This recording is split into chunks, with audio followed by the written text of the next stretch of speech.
हम सुंदर कांड की तुमको भक्तों कथा सुनाते हैं, पावन कथा सुनाते हैं। हनुमान जी सिया सुधी जब लेने आते हैं, हम कथा सुनाते हैं। हम सुंदर कांड की तुमको भक्तों कथा सुनाते हैं, पावन कथा सुनाते हैं। हनुमान जी सिया सुधी जब लेने आते हैं, हम कथा सुनाते हैं।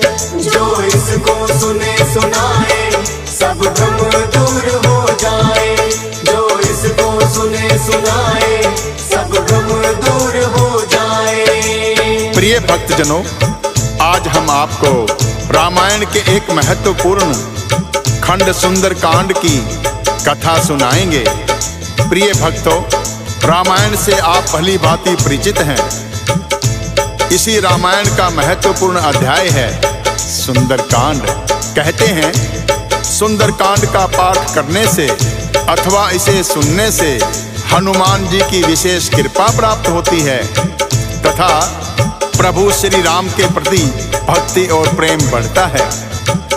सुंदर कांड का पाठ करने से या पढ़ने से आध्यात्मिक विकास भी होता है। कहते हैं 21 दिनों तक निरंतर यदि सुंदर कांड का पाठ किया अथवा सुना जाए तो सभी प्रकार के संकटों से मुक्ति मिलती है एवं मन को शांति प्राप्त होती है, जो हमें धैर्य, साहस, दृढ़ संकल्प की प्रेरणा देता है। तो आइए भक्तों सुनते हैं सुंदर कांड की ये परम कल्याणकारी पावन कथा।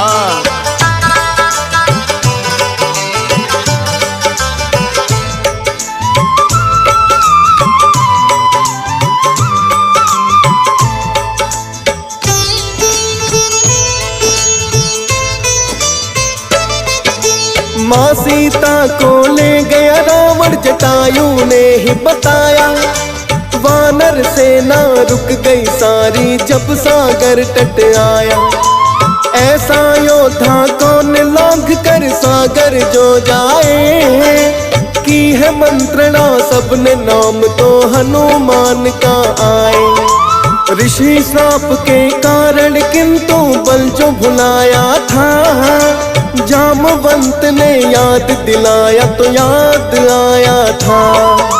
कहने लगे हैं श्री राम के हनुमान तुम जाओ, क्या रावण की कैद में सीता जाकर पता लगाओ।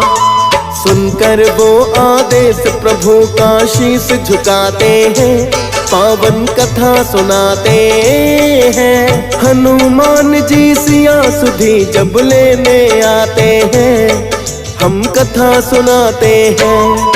जो इसको सुने सुनाए सब भ्रम दूर हो जाए, जो इसको सुने सुनाए सब भ्रम दूर हो जाए।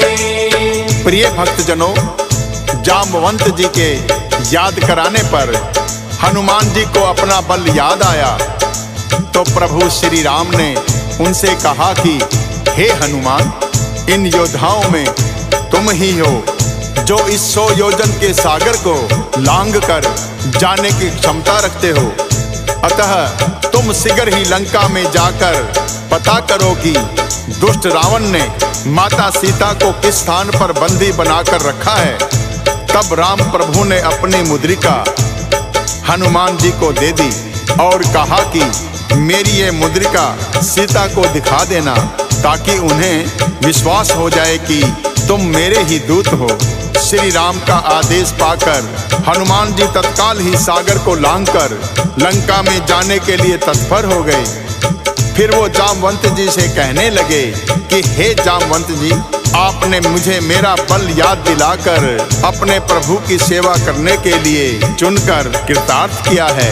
आप कंदमूल फल खाकर मेरी राह देखना, जब तक मैं माँ सीता की सूचना लेकर नहीं आता।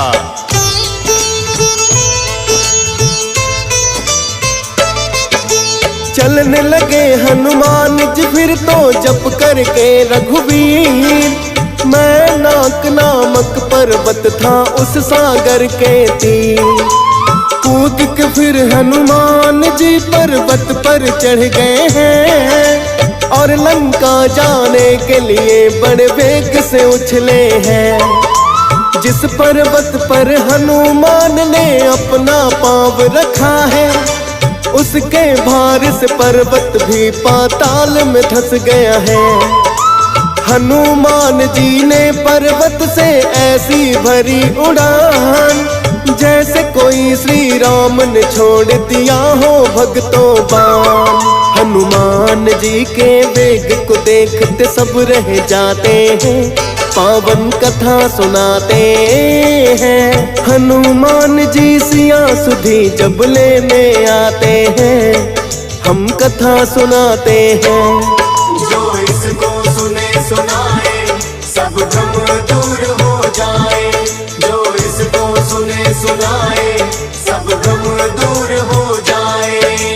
प्रिय भक्तजनों, जैसे ही हनुमान जी पर्वत पर चढ़े तो समुंदर ने रघुनाथ जी का दूत समझकर मेनाक पर्वत से कहा कि हे मेनाक, तुम हनुमान जी की थकान दूर करने वाले हो, इन्हें कुछ क्षण अपने ऊपर विश्राम करने दो।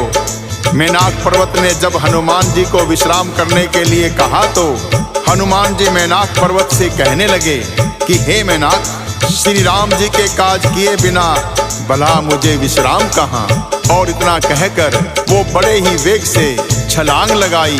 इसके दबाव से मेनाक पर्वत भी पाताल में धंस गया। सभी देवता हनुमान के इस वेग को देखकर बड़े ही हैरान हो रहे थे, किंतु उन्होंने हनुमान जी के बल बुद्धि की परीक्षा लेने हेतु सर्पों की माता सुरसा को भेज दिया, जो बड़ा ही विकराल रूप धारण करके हनुमान के सामने आकर कहने लगी।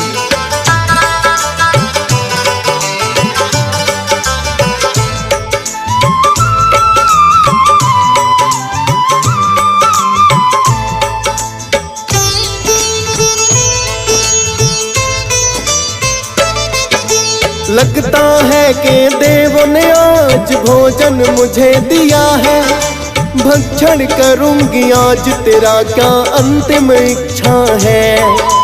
इतना सुनकर सुरसा से ये बोले पवन कुमार, सिया सुधी लेने को माता जा रहा सागर पार। माँ सीता से मिलके हाल में रघुबर को बतलाओ, सत्य वचन है ग्रास स्वयं ही आपका मैं बन जाऊं। पर सुरसा को उनकी बात पे यकीन नहीं आया, भक्षण करने की इच्छा से अपना मुख फैलाया। उनके मुख से दुगना हनुमत बढ़ ही जाते हैं, पावन कथा सुनाते हैं। हनुमान जी सिया सुधी जब लेने आते हैं, हम कथा सुनाते हैं। जो इसको सुने सुनाए सब भ्रम दूर हो जाए। जो इसको सुने सुनाए सब भ्रम दूर हो जाए। प्रिय भक्तजनों, जो ही हनुमान जी का भक्षण करने के लिए सुरसा ने अपना मुख खोला तो हनुमान जी ने भी विशाल रूप धारण कर लिया और उसके मुख से दुगना हो गए। इतना देखकर सुरसा ने अपना मुख 16 योजन खोल दिया, किंतु वो हनुमान जी की शक्ति से कहाँ परिचित थी। हनुमान जी ने अपनी काया को 32 योजन बना लिया। सुरसा ज्यों-ज्यों अपने मुख का विस्तार करती, हनुमान जी उनसे दुगना हो जाते। जब सुरसा ने अपने मुख का विस्तार करते हुए 100 योजन बढ़ा लिया तो हनुमान जी ने बहुत ही छोटा सा रूप धारण कर लिया और उनके मुख में प्रवेश करके तत्काल बाहर निकल गए और कहने लगे, हे माता, आपकी प्रतिज्ञा पूर्ण हुई, अब मुझे जाने की आज्ञा प्रदान करें। तब सुरसा प्रसन्नचित्त होकर कहने लगी, हे कपि श्रेष्ठ, मैंने तुम्हारे बुद्धि बल की परीक्षा कर ली है। इसके लिए मुझे देवताओं ने भेजा था। तुम श्री रामचंद्र जी का कार्य अवश्य ही पूर्ण करोगे, क्योंकि तुम बल बुद्धि के भंडार हो। और यह आशीर्वाद देकर सुरसा तत्काल ही प्रस्थान कर गई।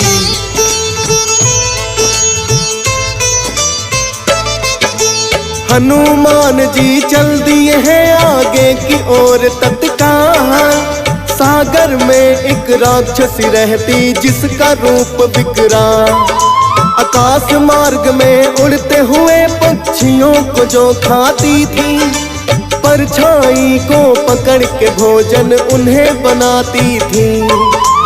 हनुमान जी को उसने आकाश मार्ग में देखा, भोजन इसे बना लूं अपना, राक्षसी ने ये सोचा। हनुमान जी को भी पकड़ना जब उसने चाहा, रामदूत के आगे उसकी नहीं चली है माया। मार के घूंसा राक्षसी को परलोक पठाते हैं, पावन कथा सुनाते हैं। हनुमान जी सिया सुधी जब लेने आते हैं, हम कथा सुनाते हैं। जो इसको सुने सुनाए सब भ्रम दूर हो जाए। जो इसको सुने सुनाए सब भ्रम दूर हो जाए। प्रिय भक्तजनों, पवन पुत्र धीर बुद्धि वीर श्री हनुमान जी उस राक्षसी को परलोक भेजकर सागर के पार लंका में प्रवेश कर गए। वहां जाकर उन्होंने वन की शोभा देखी। अनेकों प्रकार के सुगंधित फूलों से सुशोभित उस वन में पक्षी चहचहा रहे थे और भंवरे पुष्पों पर मंडरा रहे थे। पास ही एक विशाल पर्वत था। हनुमान जी बह त्याग कर उस पर्वत पर चढ़ गए और लंका नगरी को निहारने लगे। उन्होंने देखा कि सोने की बड़ी ऊंची चार दीवारी लंका में सभी घर सोने से बने हुए थे। चौराहे, बाजार, मार्ग और गलियां अत्यंत ही सुंदर दिखाई पड़ती हैं, जहां अनेक रूपों के राक्षसों के दल उनकी बलवान सेना सहित विहार कर रहे हैं। अत्यंत ही बलशाली शरीर वाले अनेकों राक्षस सब ओर से लंका नगरी की सुरक्षा में तैनात हैं। हनुमान जी ने सोचा कि ऐसी सुरक्षा को किस प्रकार भेदा जा सकता है।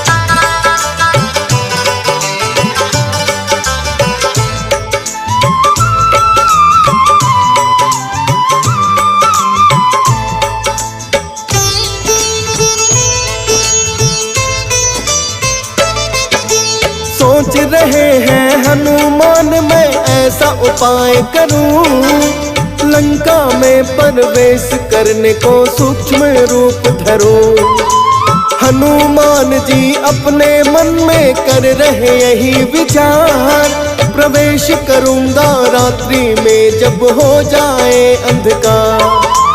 हनुमान ने सूक्ष्म रूप तो बड़ा अपना है बनाया, लंका में प्रवेश उन्होंने करना है चाहा।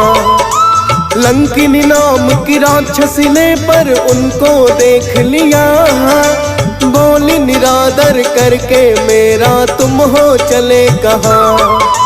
पड़ी निगाह लंकिनी की वो जान न पाते हैं, पावन कथा सुनाते हैं। हनुमान जी सिया सुधी जब लेने आते हैं, हम कथा सुनाते हैं। जो इसको सुने सुनाए सब भ्रम दूर हो जाए। जो इसको सुने सुनाए सब भ्रम दूर हो जाए। प्रिय भक्तजनों, हनुमान जी को देखते ही लंकनी क्रोधित होकर कहने लगी, हे मूर्ख, तूने मेरा भेद नहीं जाना। जितने भी चोर हैं वो सब मेरा आहार बनते हैं। इतना कहकर लंकनी जो ही हनुमान जी की ओर बढ़ी, पवन पुत्र ने उस पर गदा से एक प्रहार किया। हनुमान जी का वार सहने की शक्ति भला उस राक्षसी में कहाँ थी। हनुमान जी के एक ही वार से वो तत्काल ही धरा पर गिर गई, किंतु फिर वो संभल कर उठी और डर के मारे हाथ जोड़कर विनती करने लगी कि हे रामदूत, जब ब्रह्मा जी ने रावण को वरदान दिया था तो उन्होंने जाते समय मुझे राक्षसों के विनाश की पहचान बता दी थी कि जब तू एक वानर के प्रहार से व्याकुल हो जाए तब राक्षसों का संहार निकट जान लेना। हे तात, मेरे कोई पुण्य कर्म है जो मुझे श्री राम के दूत के दर्शन करने का अवसर प्राप्त हुआ है। तुम अपने प्रभु का नाम लेकर अपना कार्य पूर्ण करो। मेरा आशीर्वाद तुम्हारे साथ है। लंकनी के ये वचन सुनकर हनुमान जी बड़े ही हर्षित हुए और वहां से प्रस्थान कर गए।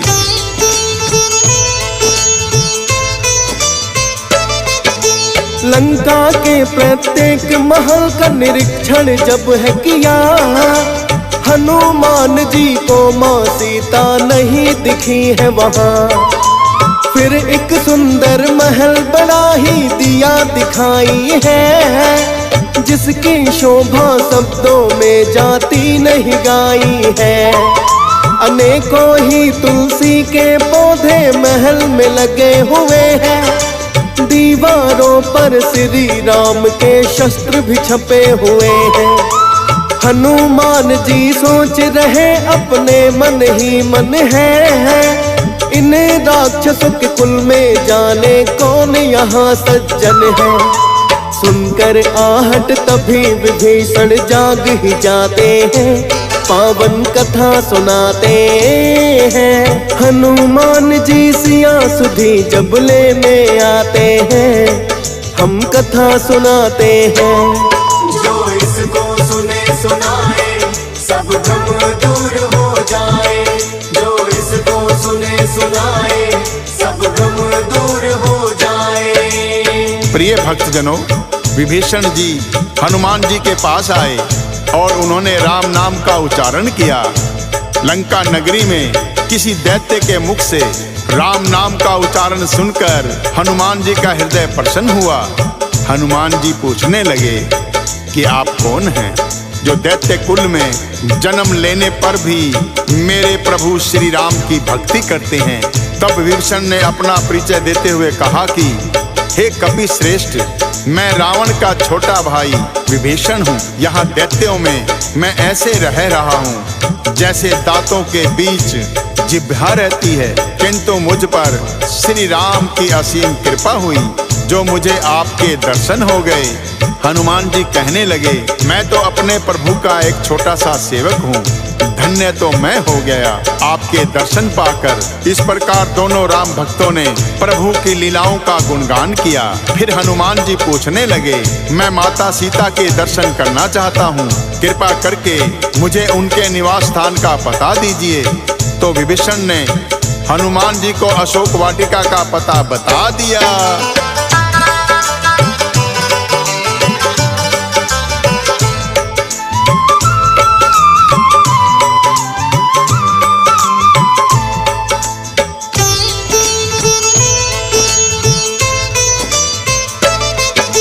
माँ सीता का पता विभीषण ने जो दिया बताए, अशोक वाटिका में चल फिर तो हनुमान जी आए। देख सके ना कोई ऐसा सूक्ष्म रूप है बनाया, मन ही मन प्रणाम किया और माँ को शीश झुकाया। माँ सीता का देखा गया ना हनुमान से हाल, फीका पड़ गया चेहरा उनका और उलझे हैं बाल। त्रिजटा राक्षसी जैसी अनेकों लगा सख्त पहरा, हाल देखिए माता का आघात लगा गहरा। और इतने में ही रावण सज धज कर आते हैं, पावन कथा सुनाते हैं। हनुमान जी सिया सुधी जब लेने आते हैं, हम कथा सुनाते हैं। जो इसको सुने सुनाए सब भ्रम दूर हो जाए, जो इसको सुने सुनाए सब भ्रम दूर हो जाए। प्रिय भक्तजनों, दुष्ट रावण ने आकर माता सीता को बहुत प्रकार से समझाया और शाम दाम दंड भेद भी दिखाया और कहने लगा कि हे सीते, मैं मंदोदरी सहित सभी रानियों को तुम्हारी दासी बना दूंगा, तुम एक बार मेरी आंखों में देखो तो सही। प्रिय भक्तों, माता सीता रावण के वचन सुनकर अपने प्रभु श्री राम का स्मरण करते हुए तिनके की आड़ से पर्दा करके बोली कि हे पापी, तू छल से मुझे हर लाया। अरे निर्लज्ज, तुम्हें तनिक भी लाज नहीं आई। तू मुझे पटरानी बनाने का क्या लालच देगा? मेरे प्रभु श्री राम सूर्य के समान हैं, उनके सामने तू जुगनू भी नहीं। माँ सीता के कठोर वचन सुनकर रावण ने क्रोधित होकर अपनी तलवार निकाली और कहने लग गया, तुम मेरे बल से अभी परिचित नहीं हो। तुम्हारा सर अभी धड़ से अलग कर सकता हूँ। अपने बल का स्वयं गुणगान करते हुए रावण सीता की ओर बढ़ा तो रानी मंदोदरी ने उन्हें नीति के विरुद्ध कहकर रोक दिया। तब रावण ने सभी दासियों से कहा, सीता को सभी प्रकार से भय दिखाकर उसे मनाओ। यदि महीने भर में ये मेरा कहा ना माने तो मैं इसका सर धड़ से अलग कर दूंगा। इतना कहकर क्रोध की अग्नि में जलता हुआ रावण वापस लौट गया।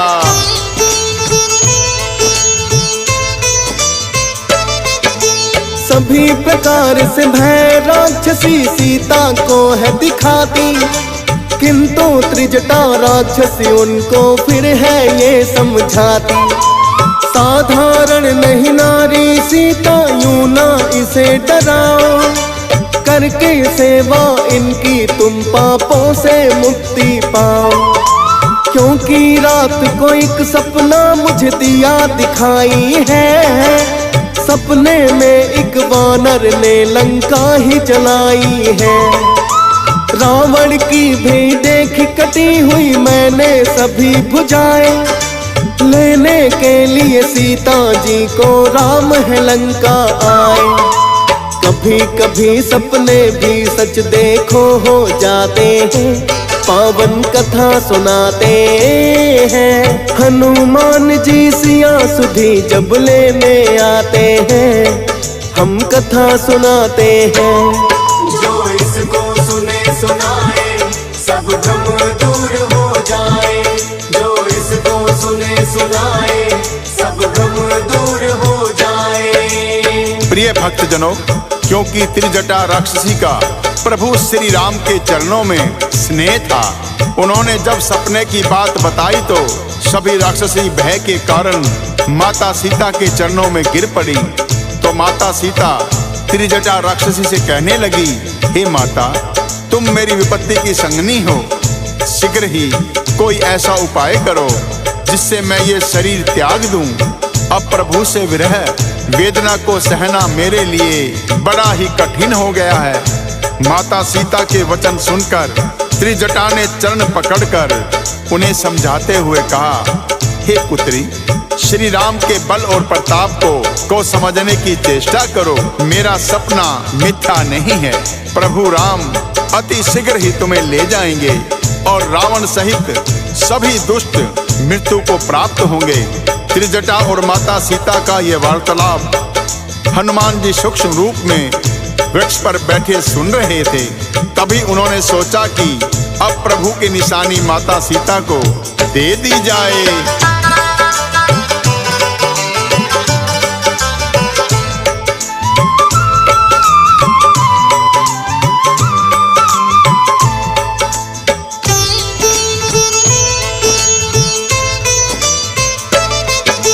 श्री राम की मुंदरी उन्होंने नीचे गिराई है। देख निशानी प्रभु की माता बड़ी हर्षाई है। और बोली कि राम दूत है, कौन बाग में आया, या फिर पापी रावण दिखा रहा है अपनी माया। मायावी जो तुम हो कोई तो फिर नहीं है बच पाओ। यदि राम के दूत हो तो फिर मेरे सामने आओ। कूदे वृक्ष से तभी सामने आ गए हैं हनुमान। आकर माता सीता के चरणों में किया प्रणाम।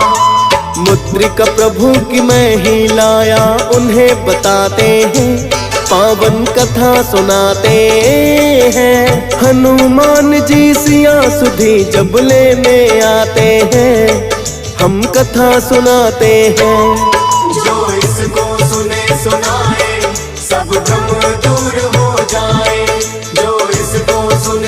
सुनाए, सब भ्रम दूर हो जाए। प्रिय भक्त जनों, हनुमान जी ने माता सीता को प्रणाम करके कहा कि हे माता, अपने प्रभु श्री राम की निशानी मैं ही लेकर आया हूँ। हनुमान जी का यह वचन सुनकर माँ सीता के प्रेम आंसुओं की धारा बह निकली और कहने लगी, हे तात, विरह के सागर में डूबती हुई मुझ दासी के लिए तुम जहाज के समान हो। अब तुम छोटे भाई लक्ष्मण और श्री राम की कुशलता का समाचार सुनाओ। क्या रघुनाथ जी को कभी मेरी याद आती है या प्रभु ने मुझे बिल्कुल भुला दिया? ये कहते हुए फिर से माता सीता के नेत्र आंसुओं से भर गए। तब हनुमान कहने लगे, हे माते, आप धीरज रखिए। प्रभु श्री राम और लक्ष्मण जी अत्यंत ही कुशल हैं, परंतु आपके बिना बहुत ही दुखी हैं। आप मन में गलानी मत करिए और रघुनाथ जी का संदेश सुनिए। प्रभु श्री राम ने कहा है कि हे सीते, तुम्हारे वियोग में मेरे लिए सभी पदार्थ प्रतिकूल हो गए हैं। वृक्षों के नए नए कोमल पत्ते मानो अग्नि के समान, रात्रि काल रात्रि के समान, चंद्रमा सूर्य के समान और कमल पुष्पों के वन भालों के समान प्रतीत होने लगे हैं। मेघ मानो खोलता हुआ तेल बरसाते हैं। हे प्रिय, मेरा मन सदा तुम्हारे पास ही रहता है। प्रभु का यह संदेश सुनकर जानकी जी प्रेम मगन हो गई। हनुमान जी कहने लगे, हे माता, धीरज धारण करो और प्रभु श्री राम का स्मरण करो। राक्षसों का समूह पतन के समान है और श्री रघुनाथ जी के बाण अग्नि के समान, जो सभी राक्षसों को भस्म करने की क्षमता रखते हैं। प्रभु श्री राम को यदि पता चल गया होता तो वो विलंब ना करते। हे माता, चाहो तो मैं अभी आपको यहाँ से ले जा सकता हूँ, किंतु मुझे प्रभु श्री राम ने आज्ञा दी है कि मैं केवल आपकी कुशलता का समाचार लेकर आऊं। आप धीरज रखिए। प्रभु श्री राम अपनी वानर सेना सहित शीघ्र ही लंका आएंगे और सभी राक्षसों को मारकर आपको यहाँ से सम्मान पूर्वक ले जाएंगे। तब माता सीता कहने लगी, हे हनुमान, मेरे मन में संदेह है कि तुम जैसे वानर राक्षसों से कैसे जीतेंगे। यह सुनकर हनुमान जी ने अपनी काया को पर्वत के समान विशाल कर लिया। माता सीता को यकीन हो गया कि अब रावण का अंत निकट है। हनुमान जी कहने लगे, हे माता, जिस पर प्रभु श्री राम की कृपा हो उसके लिए कुछ भी अजय नहीं। हनुमान जी की वाणी सुनकर माँ सीता को संतोष हुआ और उन्होंने हनुमान जी को आशीर्वाद दिया कि हे पुत्र, तुम बल और शील के निधान हो। जाओ हे पुत्र, तुम अजर अमर, तुम सभी गुणों की खान बनो, ऐसा मेरा आशीर्वाद है। तो आइए भक्तों, सुनाते हैं आगे की कथा।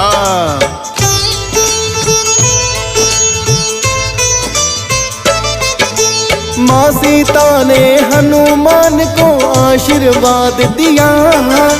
कहने लगी, हनुमान, आपने मुझे कृतार्थ किया।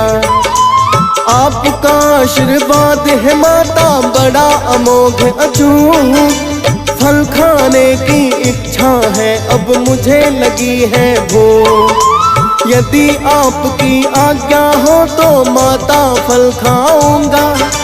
मीठे फलों को खाकर अपनी भूख मिटाऊंगा। माँ सीता ने आज्ञा दे दी हनुमत को तत्काल। चढ़े उछल कर वो तो वृक्ष पर जहाँ लगे फल्ला।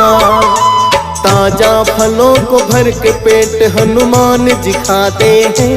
पावन कथा सुनाते हैं। हनुमान जी सिया सुधी जब लेने आते हैं, हम कथा सुनाते हैं।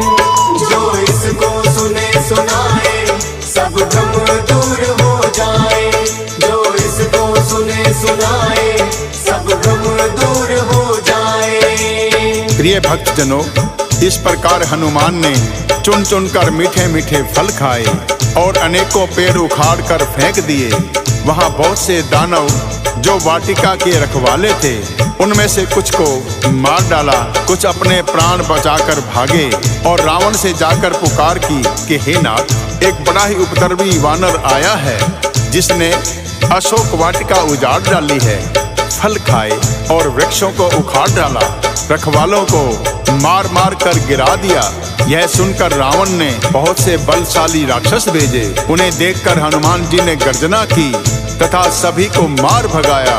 तब रावण ने अपने पुत्र अक्षय कुमार को अनेक बलशाली राक्षसों के साथ भेजा, किंतु हनुमान जी के आगे कोई भी नहीं टिक पाया। अक्षय कुमार सहित रावण के अनेक योद्धाओं का वध हनुमान जी ने कर दिया।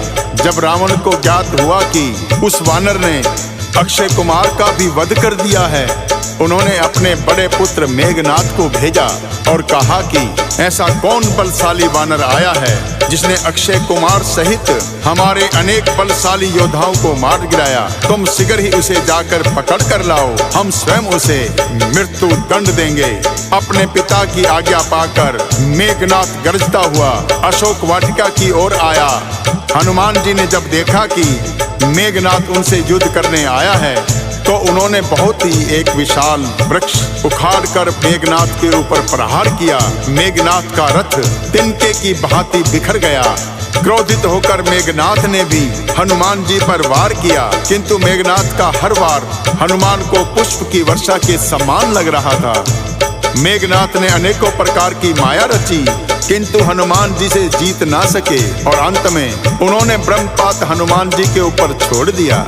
ब्रह्मपास को देखकर हनुमान जी हाथ जोड़कर खड़े हो गए और उन्होंने स्वयं को ब्रह्मपास में बांध लिया। हनुमान जी को ब्रह्मपास में बंदी बनाकर मेघनाथ रावण की सभा में ले आए। हनुमान जी को देखकर रावण दुर्वचन कहता हुआ जोर से हंसा।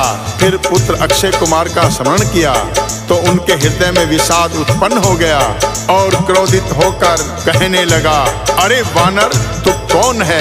किसके कहने पर तूने अशोक वाटिका को उजाड़कर मेरे पुत्र का वध कर दिया? तूने किस कारण से राक्षसों को मारा? अरे मूर्ख, क्या तुम्हें अपने प्राण गंवाने का भय नहीं? तब रावण के वचन सुनकर तब हनुमान जी बिना भयभीत होकर कहने लगे,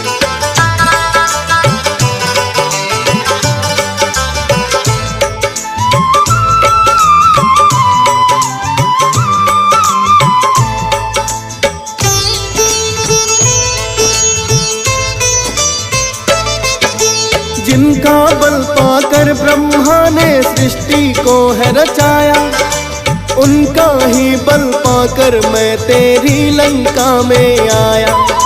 जो देवों के रक्षक है दुष्टों का करे संहार, उनके आशीर्वाद से कर दिया मैंने सागर पार। है वो चराचर जगत के स्वामी प्रभु मेरे श्री राम, तेरे पुत्र का वध किया मैंने लेकर उनका नाम। चोरी और छल करके क्यों खुद पर इतराए हो, जिनकी प्रिय पत्नी का हरण तुम करके लाए हो।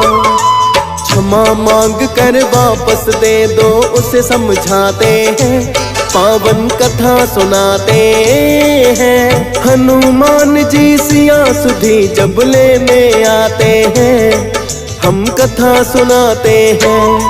जो इसको सुने सुनाए सब भ्रम दूर हो जाए। जो इसको सुने सुनाए सब भ्रम दूर हो जाए।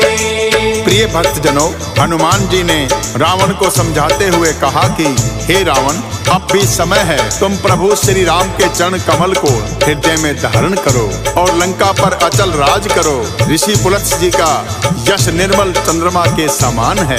तुम उस चंद्रमा पर कलंक मत बनो और माता सीता को सकुशल वापस लौटाकर प्रभु से क्षमा मांग लो। मेरे प्रभु दया निधान हैं और वो अभी भी तुम्हारे इस कृत्य को भूलकर तुम्हें प्राण दान दे सकते हैं। हे रावण, तुम अपना अभिमान त्याग प्रभु की शरण में जाओ, इसी में तुम्हारी और समस्त राक्षस कुल की भलाई है। हनुमान जी की ये सभी बातें अभिमानी लंकापति रावण को समझ नहीं आई और व्यंग करके बोला, हमें यह बंदर बड़ा ही ज्ञानी गुरु मिला। अरे दुष्ट, तेरी मृत्यु निकट है, तू वानर होकर मुझे शिक्षा देने चला है। मैं अभी तुम्हारे प्राण हर लेता हूँ।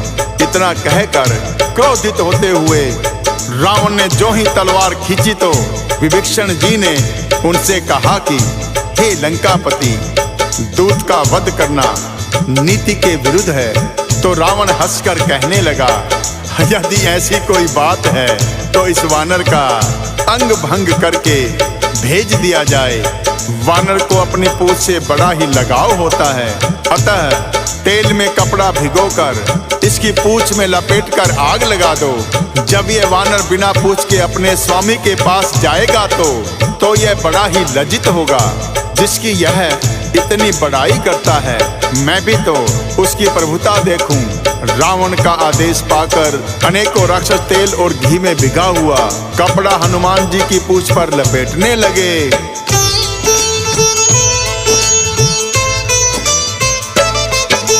जितना कपड़ा राक्षस उनकी पूंछ में लिपटाते हैं, लेकर के वो नाम प्रभु का अपनी पूंछ बढ़ाते। हनुमान जी की शक्ति को रावण ना पहचाना, पूंछ में आग लगाकर चाहता रावण जिसे जलाना। उस हनुमान ने किंतु अपनी शक्ति जब दिखलाई, उड़ गए हैं आकाश में जो ही पूंछ में आग लगाई। एक एक कर लंका के सब घरों को है लगे जलाने, मच गई त्राही त्राही लगे सब चीखने और चिल्लाने। किंतु भक्त विभीषण का घर नहीं जलाते हैं, पावन कथा सुनाते हैं। हनुमान जी सिया सुधी जब लेने आते हैं, हम कथा सुनाते हैं। जो इसको सुने सुनाए सब भ्रम दूर हो जाए। जो इसको सुने सुनाए सब भ्रम दूर हो जाए। प्रिय भक्तजनों, इस प्रकार हनुमान जी ने पल भर में ही लंका नगरी का दहन कर दिया। भक्त विभीषण के घर को छोड़कर सोने की लंका राख का ढेर बन गई। लंका दहन करके हनुमान जी ने सागर में जाकर अपनी पूंछ की आग बुझाई और फिर से सूक्ष्म रूप धारण करके श्री जानकी जी के सामने हाथ जोड़कर जा खड़े हुए। हनुमान जी ने कहा, हे माता, मैंने प्रभु श्री राम की कृपा से रावण की लंका नगरी को दहन कर दिया है। अब मैं आपसे विदा लेने आया हूँ। मुझे आपकी कोई निशानी दे दीजिए, जिसे दिखाकर अपने प्रभु को मैं आपकी कुशलता का समाचार सुना सकूं। हनुमान के वचन सुनकर माता सीता बड़ी ही हर्षित हो उठी और उन्होंने अपनी चूड़ामणि उतारकर हनुमान जी को दे दी और कहा, हे पुत्र, प्रभु श्री राम को मेरा प्रणाम कहना और बताना कि अब मैं और विरह नहीं सह पाऊंगी, अतः मुझे अति शीघ्र यहाँ से ले जाएं। माता सीता को अनेक प्रकार से धीरज बंधाकर हनुमान जी ने वहां से गर्जना करते हुए प्रस्थान किया। पुनः सागर को लांघकर प्रभु श्री राम के शिविर में आ गए। हनुमान जी को सभी वानर देखकर बड़े ही हर्षित हुए। उनके मुख की लालिमा देखकर लग रहा था कि वो प्रभु श्री राम के काज को सफलतापूर्वक संपन्न करके लौटे हैं। सर्वप्रथम आकर सुग्रीव सहित हनुमान जी ने प्रभु श्री राम के चरणों में प्रणाम करते हुए माता सीता की चूड़ामणि उन्हें दे दी।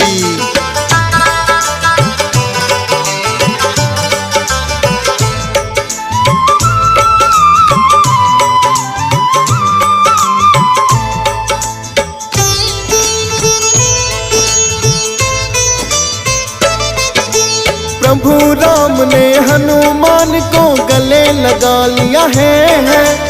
कहने लगे कि तुमने मुझ पर बड़ा उपकार किया है और न कोई सेवक होगा मेरा तेरे समान। फूले नहीं समाए इतना सुनकर के हनुमान। कहने लगे हैं प्रभु आपका ही सब है परताप। मैं तो आपके चरणों का एक छोटा सा हूँ दास। माँ सीता के दुख को देख के पर्वत भी डोले। शीघ्र चलो अब लंका नगरी हनुमान बोले। बोले प्रभु अब हम भी देर नहीं करना चाहते हैं, पावन कथा सुनाते हैं। हनुमान जी सिया सुधी जब लेने आते हैं, हम कथा सुनाते हैं। जो इसको सुने सुनाए सब भ्रम दूर हो जाए, जो इसको सुने सुनाए सब भ्रम दूर हो जाए। प्रिय भक्तजनों, प्रभु श्री राम ने सुग्रीव को बुलाया और कहा कि अब लंका चलने की तैयारी करो। वानर राज सुग्रीव ने शीघ्र ही अपनी सेना को बुलाया और आदेश दिया कि लंका कूच की तैयारी करो। तो सभी सेनापति आ गए। वानर और भालुओं के अनेक समूह जिनमें अतुलनीय बल है, प्रभु के चरणों में शीश नवाते हुए गरजने लगे। प्रभु ने अपनी कृपा दृष्टि सब पर डाली। प्रभु की कृपा दृष्टि पाकर श्रेष्ठ वानर मानो बड़े पंखों वाले पर्वत बन गए। तब श्री राम जी ने हर्षित होकर प्रस्थान किया। अनेक सुंदर और शुभ शगुन हुए। जानकी जी ने भी जान लिया कि प्रभु श्री राम अति शीघ्र लंका आ जाएंगे, क्योंकि उन्होंने मन से जान लिया था। जानकी जी को जो शगुन होते गए वही रावण के लिए अपशगुन हुए। तो रावण की पत्नी मंदोदरी ने हाथ जोड़कर अपने पति को समझाया कि हे स्वामी, जिसका एक ही दूत सारी लंका नगरी को जलाकर राख कर चला गया, आप उससे शत्रुता ना करें। सीता को लौटाकर श्री राम से क्षमा मांग लेनी चाहिए। किंतु रावण हंसता हुआ कहने लगा, स्त्रियों का स्वभाव सचमुच ही बड़ा डरपोक होता है। मंगल में भी भय करती हो। तुम्हारा हृदय बहुत ही कमजोर है।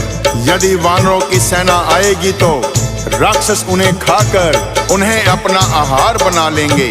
लोकपाल भी जिसके डर से कांपते हैं, उसकी स्त्री डरती हो, यह बड़ी लज्जा की बात है। ऐसा कहकर जोर से हंसते हुए रावण अपनी सभा में जाकर बैठ गया। जो ही रावण सभा में बैठा, खबर मिली कि शत्रु सेना समुद्र के इस पार पहुंच गई है। तभी विभीषण रावण को समझाते हुए कहने लगे,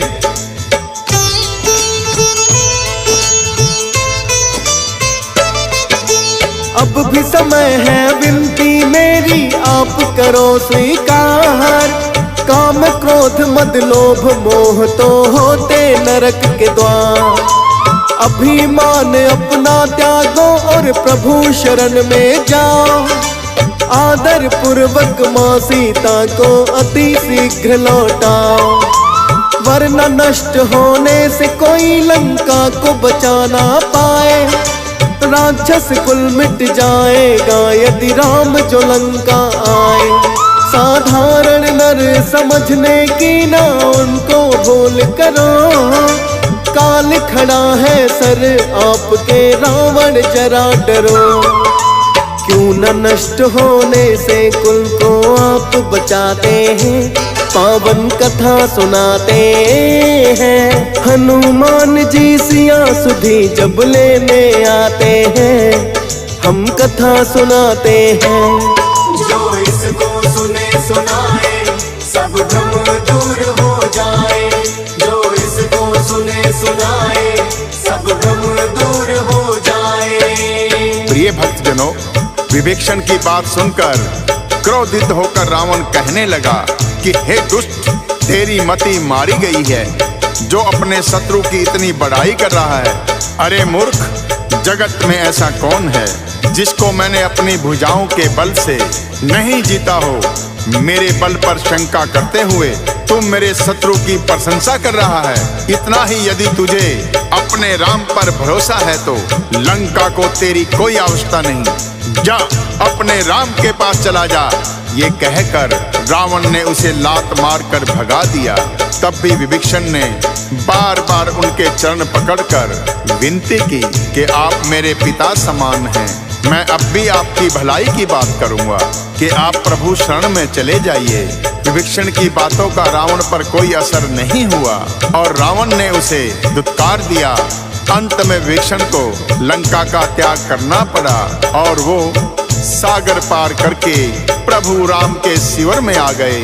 जब वानर सेना ने देखा कि शत्रु का कोई खास दूत है, तो वो उन्हें सुग्रीव के पास लेकर आए और कहा कि ये रावण का कोई मायावी दूत है जो भेष बदलकर हमारे शिविर में घुस आया है। जब सुग्रीव ने परिचय पूछा तो विभीषण ने बताया कि मैं रावण का छोटा भाई हूँ और सारा वृतांत सुना दिया।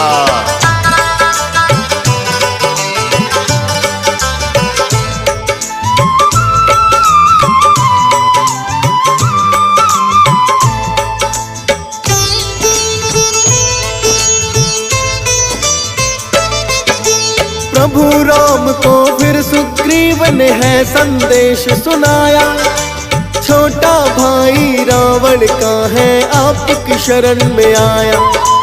आदर पूर्वक प्रभु राम ने उन्हें बुलाया है, भेद जानकर सारा अपने गले लगाया है। कृपा राम की पाई विभीषण बड़े प्रसन्न हुए हैं, कहने लगे कि आज तो मेरे भाग्य ही धन्य हुए। शरणागत के रक्षक होते हैं भक्तों सदा राम, प्रभु ने दिया विभीषण को फिर लंकापति है नाम। करके राज तिलक वो मुकुट भी उन्हें पहनाते हैं, पावन कथा सुनाते हैं। हनुमान जी सिया सुधी जब लेने आते हैं, हम कथा सुनाते हैं। जो इसको सुने सुनाए सब भ्रम दूर हो जाए, जो इसको सुने सुनाए सब भ्रम दूर हो जाए। प्रिय भक्तजनों, प्रभु श्री राम का प्रेम पाकर विभीषण कहने लगे कि हे प्रभु, मेरा बड़ा ही सौभाग्य है जो मैंने आपके दर्शन पा लिए, मेरा जीवन धन्य हो गया। विभीषण की बात सुनकर प्रभु राम कहने लगे, हे विभीषण, आपके अंदर कोई अवगुण नहीं है, आप मेरी शरण में आए हो। मेरी शरण में आने वाले ब्रह्म हत्यारे का भी मैं कल्याण करता हूँ। आज से तुम लंकापति भक्त विभीषण के नाम से ही पुकारे जाओगे। तब प्रभु श्री राम कहने लगे कि हे वानर राज सुग्रीव और लंकापति विभीषण, सुनो, इस गहरे समुद्र को किस प्रकार पार किया जाए। तो विभीषण कहने लगे, हे रघुनाथ, यद्यपि आपका एक ही बाण करोड़ों समुद्रों को सोखने वाला है, तथापि यह उचित होगा कि समुद्र से प्रार्थना की जाए। हे प्रभु, समुद्र आपके कुल में बड़े पूर्वज हैं, वे विचार करके अवश्य कोई उपाय बताएंगे जिससे हमारी सेना बिना ही रुकावट के लंका में प्रवेश कर जाएगी। प्रभु राम ने कहा, उचित है, मैं सागर से विनती करता हूँ कि वानर सेना सहित मुझे लंका प्रवेश करने का उपाय बताए। और प्रभु राम आसन लगाकर सागर के किनारे बैठ गए और उनसे प्रार्थना करने लगे कि हे सागर, हमें लंका की ओर जाने की अनुमति दें।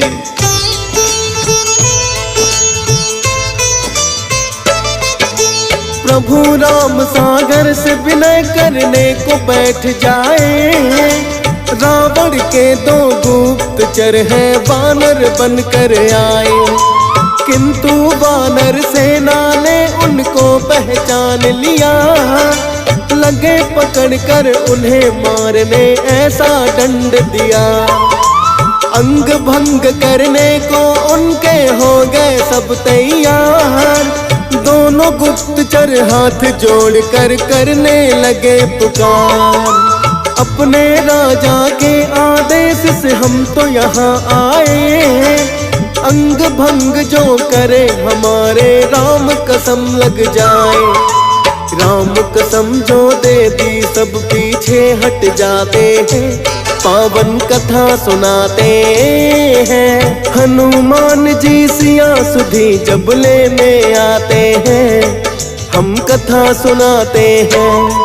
जो इसको सुने सुनाए सब भ्रम दूर हो जाए, जो इसको सुने सुनाए सब भ्रम दूर हो जाए। प्रिय भक्तजनों, रावण के गुप्तचरों को पकड़कर सब वानर उन्हें लक्ष्मण के पास ले आते हैं।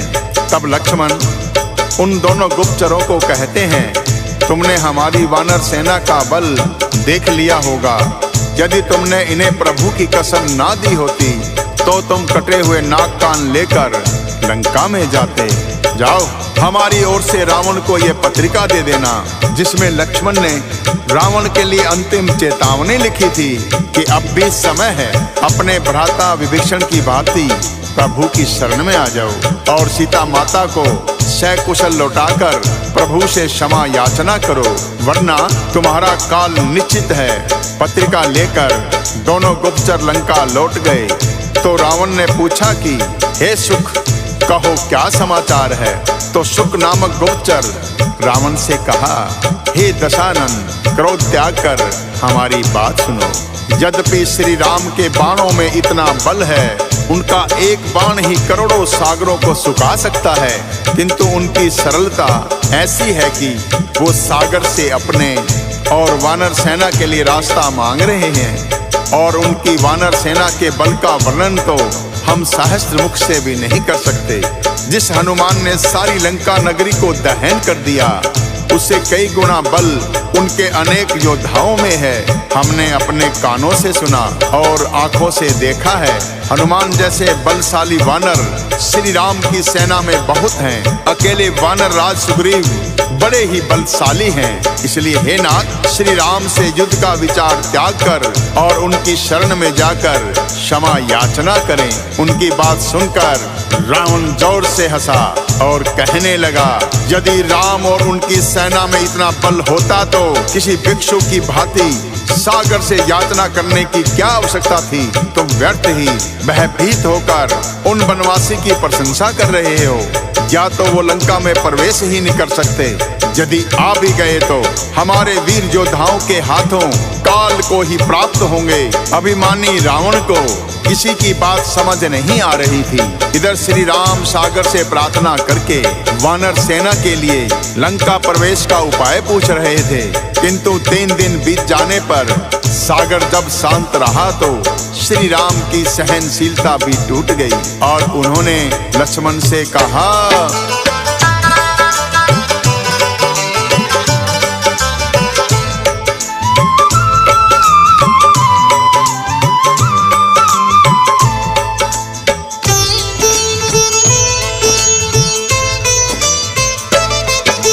धनुष बाण है लक्ष्मण मेरा, लेकर तुम आओ। अभी सुखा दूंगा सागर को, देखते तुम जाओ। लक्ष्मण ने भी उनकी आज्ञा का पालन किया है। श्री राम को लाकर उनका धनुष बाण दिया है। जो ही अग्नि बाण राम ने चलाना है चाहा, ब्राह्मण रूप में सागर उनके सामने है आया।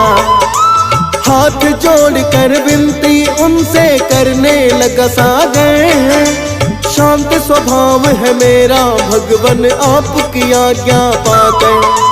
मर्यादा में रहना मुझको आप सिखाते हैं, पावन कथा सुनाते हैं। हनुमान जी सिया सुधी जब लेने आते हैं, हम कथा सुनाते हैं। जो इसको सुने सुनाए सब गम दूर हो जाए। जो इसको सुने सुनाए सब गम दूर हो जाए।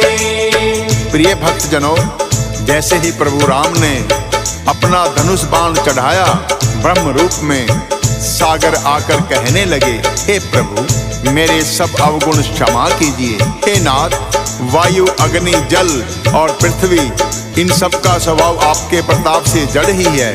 आपकी प्रेरणा से ही माया ने सृष्टि में इन्हें उत्पन्न किया है। सब ग्रंथों ने यही गाया है। जिसके लिए स्वामी की जैसी आज्ञा है वह उसी प्रकार से रहने में सुख पाता है। प्रभु, आपने अच्छा किया कि मुझे दंड देने के लिए तत्पर हो गए। आपके प्रताप से मैं सूख भी जाऊंगा और सेना पार उतर भी जाएगी, किंतु इसमें मेरी मर्यादा भंग हो जाएगी। हे प्रभु, आप मर्यादा पुरुषोत्तम हैं। आपके प्रताप से ही मैंने मर्यादा में रहना सीखा है, किंतु आपकी आज्ञा का उल्लंघन भी मैं नहीं कर सकता। यदि आप आज्ञा देंगे तो मैं अभी सूख जाऊंगा, किंतु जो जलचर प्राणी मुझ में जीवन यापन कर रहे हैं उनकी मृत्यु हो जाएगी। अतः हे प्रभु, मुझे उचित आदेश दीजिए। सागर के विनय पूर्वक वचन सुनकर प्रभु श्री राम उनसे कहने लगे, हे सिंधुराज, कृपा करके हमें कोई ऐसा उपाय बताओ जिससे वानरों सहित मेरी सेना पार उतर जाए। प्रभु की विनती सुनकर सागर उनसे कहने लगे,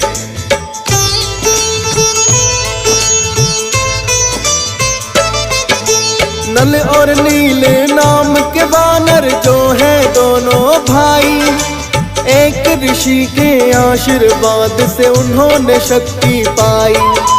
पत्थर भी पानी में छोड़े तो वो तैर जाएंगे, मेरे ऊपर से तू दोनों भाई बनाएंगे।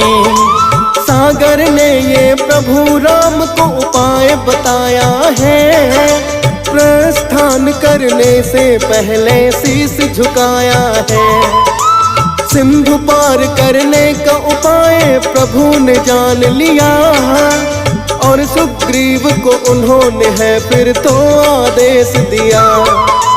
फिर तो दोनों भाइयों को प्रभु राम बुलाते हैं, पावन कथा सुनाते हैं। हनुमान जी सिया सुधी जब लेने आते हैं, हम कथा सुनाते हैं। जो इसको सुने सुनाए सब भ्रम दूर हो जाए, जो इसको सुने सुनाए सब भ्रम दूर हो जाए। प्रिय भक्तजनों, इस प्रकार प्रभु श्री राम की आज्ञा से सभी वानर और भालुओं के दल ने बड़े बड़े पहाड़ों से पत्थर लाने का कार्य शुरू किया। हनुमान जी उन पर प्रभु श्री राम का नाम लिखते रहे और नल नील दोनों भाइयों ने राम सेतु का निर्माण शुरू कर दिया। प्रिय भक्तजनों, सुंदरकांड का समापन यही होता है, जो कि रामायण का एक बड़ा ही महत्वपूर्ण खंड है। प्रिय भक्तों, कहते हैं सुंदरकांड का पाठ घर में करवाने और करने से श्री राम और हनुमान जी दोनों की विशेष कृपा प्राप्त होती है। और यदि पाठ ना भी करवाया जाए, केवल श्रद्धा पूर्वक सुनने पर भी प्रभु श्री राम और हनुमान अपने भक्तों पर बहुत कृपा करते हैं। अतः भक्तों, सुंदरकांड पाठ की महत्वपूर्ण घटनाएं हमने एक छोटी सी कथा के माध्यम से आपको सुनाने का प्रयत्न किया है।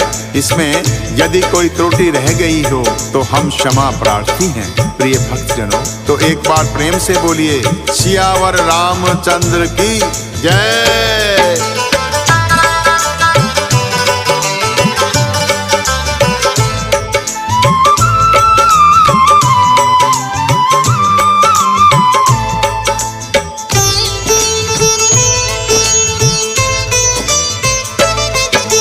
प्रभु की ही माया से रचा है ये सारा ब्रह्मांड, उनकी ही लीला का अंश है भक्तों सुंदर कांड।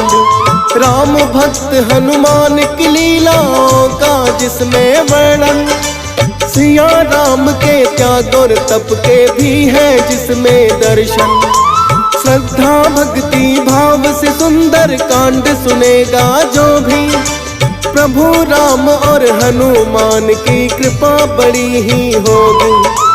हंस राज रलहन इस कथा को श्रवण जो करता है, असीम कृपा है प्रभु की हम पर ऐसा लगता है। डीएस पाल और फौजी सुरेश भी प्रभु को ध्याते हैं, पावन कथा सुनाते हैं। हनुमान जी सिया सुधी जब लेने आते हैं, हम कथा सुनाते हैं। जो इसको सुने सुनाए सब भ्रम दूर हो जाए, जो इसको सुने सुनाए